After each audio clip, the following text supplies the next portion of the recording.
بسم اللہ الرحمن الرحیم۔ السلام علیکم۔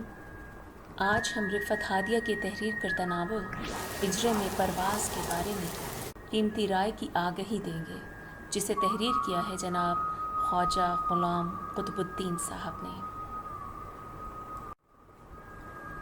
پنجرے میں پرواز، جیسا کہ ہم بتا چکے ہیں، رفعت ہادیہ کا تحریر کردہ ہے اور اس کا انتہائی خوبصورت سرورق بھی ہے۔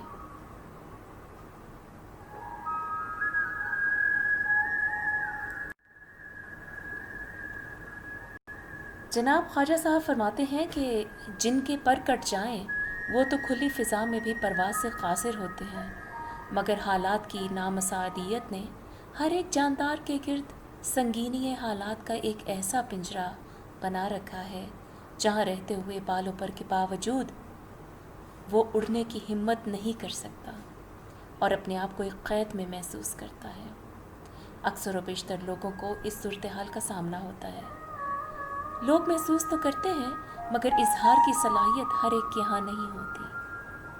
محترمہ رفعت ہادیہ نے اس کیفیت کو محسوس کیا اور پھر اسے الفاظ کا ایسا جامہ پہنایا کہ قاری کو محسوس ہو جائے کہ یہ میرے اندر کی کہانی ہے۔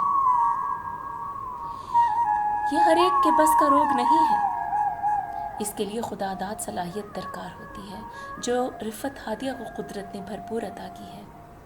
ناول لکھنا کوئی آسان کام نہیں ہے، کم از کم مجھ جیسا شخص تو یہ کام نہیں کر سکتا کہ وہ بات صفحہ کرتاس پر لائی جائے جسے پڑھ کر ہر شخص اپنی کہانی سمجھے۔ بقول شاعر، اس طرح پھیلی میری چہرہ بچہرہ داستاں، اس طرح پھیلی میری چہرہ بچہرہ داستاں، دہر اس کو آپ بیتی کہہ کے دہرانے لگا۔ تحریر کی دلکشی اور نام کا حسن انتخاب اس بات کی دلیل ہے کہ اس کتاب کو قارئین میں مزید پذیرائی ملے گی اور مصنفہ کے لیے مزید حوصلہ افزائی کا سبب بنے گی۔